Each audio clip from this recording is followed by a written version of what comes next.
We will say that 7 days later, I believe, is what I've got. You guys drop out of jump. Okay. It has now been 44 days since you woke up into your new life. You woke up July 15th, and it is now August 28th, game date. So we are now on day 44. Yes, everybody tell me what you trained and studied this week. I'm gonna do nav helm. Okay. 4. 4 marks, so you can, nav helm is now at 0, and you have however many marks. Who's next? Anyone, jump on in. Explosives. Okay, roll it. 2. Right on. Now I have a +1. Okay, nice. Anyone? I trained the ship sensors. Okay, that's good. Roll it. Someone should train on ship systems. That's the one that I'm the only one that knows. 5. Okay, wow, that's a lot. So you really spent some time at your console this week and really got to know it. Oh, now you're +1. Oh, nice. Baby doll of mine. She's going to study 8. mink for streetwise. How he goes about. Okay, people watching, sort of. All right, I have 2 I'll more approve it. slashes left. 5. Oh, nice. So you just increased your streetwise quite a bit. 2 So left. I'm going to give myself a +1 here. Okay, and you did write something in that spot, but I will now write something different. Oh dear. No, it's not a big deal. Smuggler's Notch is not the name of the system itself. Alright, so I'm going to write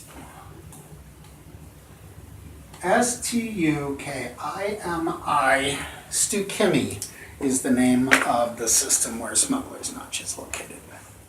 So, and I was searching very fast this morning to try to find some kind of theme music, and I never did find one, so that's unfortunate. Just hear spacey, mysterious music in your head, okay? Think like Philip Glass, or what's that guy's name that your dad is into? Mike Oldfield. Mike Oldfield will work. I was thinking of Ray somebody Lynch. else. Ray Lynch, yeah. So think like Ray Lynch kind of music as we're traveling in here, okay? Entering the Stukimi system, you encounter an unbelievable sight. We're cheating as far as how space travel really works.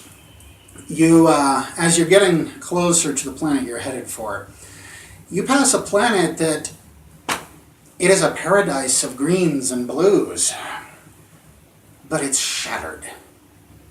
The whole planet is split into 3 large chunks, with countless smaller chunks floating among them. An entire ocean is spilling out into space like a great ice sculpture. The ocean bed it drained from, now a canyon of unimaginable size that covers most of a large chunk of what remains of the planet. Death Star. Huh. It could be a Death Star. Doesn't a Death Star completely vaporize a planet though? It it's not as powerful Death Star. Maybe. But yes, this planet was a huge ball, and now it's in 3 large chunks, a bunch of little chunks, and it's an amazing sight how the ocean has come out and then just frozen in space. And so we're talking, a 400-mile tall ice sculpture of this ocean that leaked out. And that would surely be quite a sight, okay? But as you are approaching the planet that you're actually headed for, this planet is scorched and smoldering. Like the whole planet caught fire and burned up. Even the oceans are brown and black, like they're filled with soot and ash. Half of the landmass of the planet is blackened. The other half is also black, but with what must be thousands of square miles of red and orange glow. like endless mountain ranges of cinder. Mink says, this is the place. Home sweet home. We want the moon on the other side of the planet from us. So you would enter yourself a little half orbit around the planet to get to the other side. You can go ahead and take a mark for that. Why not? Me or Blood? Blood. I assume he's the one flying as you guys came out of jump anyway. We'll Forward assume that pilot or astro pilot? pilot and I guess nav helm. As you are making your way around the planet, spaceships float here and there, all around this apocalypse planet, and they're all torn to pieces. From massive vessels of hellish war, now with gaping blackened holes in them, to what were maybe entire squadrons of small single pilot fighters that are now mostly clouds of particulate debris, and with pieces of every kind of ship in between. I'm gonna ask Mingle, is this, What happened? if it's normal. Yeah, it's been this way a long time. I don't really know what happened. I don't think anybody is sure. It was a long time ago. But nobody ever comes here. It's red zone, so it's a good place for people to do things outside of the vision of other people who might have a problem with their business. And then yes, there it is. There's the moon. Smuggler's Notch, he declares. It is small and dark, brown and hazy. It doesn't look inviting. And that's surely the point. There's 2 objects approaching, probable vessels. They're probably our escort ships. We should ask, what is it? Mink? Yeah, Mink, about it. Are these our escort ships, Mink? Yeah, there are escorts. We're being hailed. I Okay. guess I should open Mm-hmm. the channel. Okay, a voice comes over that says, Doulos Transport, what do you think you're doing here? Yeah, Mink steps over to comms and says, it's all right, boys, they're with me. He takes a data crystal from his pocket and slides it into a slot on your comms panel.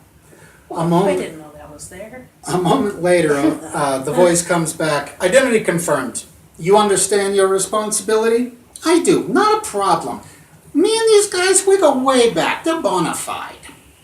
Okay, so let's again, you guys are probably looking out the window, curious about where you are. I doubt anybody would be leaving the bridge yet.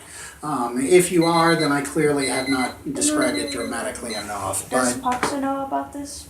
Paxo said he'd be taking an. Oh, that's right. That's when he left. Paxo. I don't think I wrote a part for Paxo, so we'll say he's not even on the bridge at the moment. Okay. But when you guys break Atmo, so go ahead and take another piloting mark. You guys break Atmo, and it's even more uninspiring. Now, where you entered was well past the Terminator into daytime, so it should be mid-morning or so, but the ground below is dark, buried beneath a polluted sky. The light below is orange, but not a lively, bright, living orange. It's more like rust, dismal and shadowy, unreal. You are flying over what was obviously once a thriving metropolis, and now it's just miles and miles and miles of destruction. Among the buildings, and there are thousands of them, there are very many tall buildings, towering skyscrapers, or at least they were. A few are crumbling ruins. Some have crumbled all the way down, and there are small mountains of the rubbleless remains. Between the crumbled buildings and mountains of rubble, all of the level open space on the ground is filled with ships of every size and configuration. There are fighters, traders, scouts, military and civilian, gleaming as well as battered. What you are going to be doing is in all these miles of rubble and destruction, and even there's fires burning, and yes, almost every empty space is taken up by somebody's ship parked there. You are going to be, you are searching for a spot to land the ship. And you find a spot at the edge of a small mountain, a mountain of rubble, okay? And Mink says that you are 2 or 3 miles away from where you're headed at the hub of all of this. So he says, change your clothes, grab all the weapons you can carry, and let's kick rocks. It's time to go get rich. And we are going to leave it there for this time. When we meet next time, we will be disembarking from the ship, and we're going to go have ourselves an adventure on Pirates Island. Excuse me, Smuggler's Notch. And hey, it is 4:54. I said it would only be 4 segments. I assume that was 5. So that went well. Hey, where's everybody going?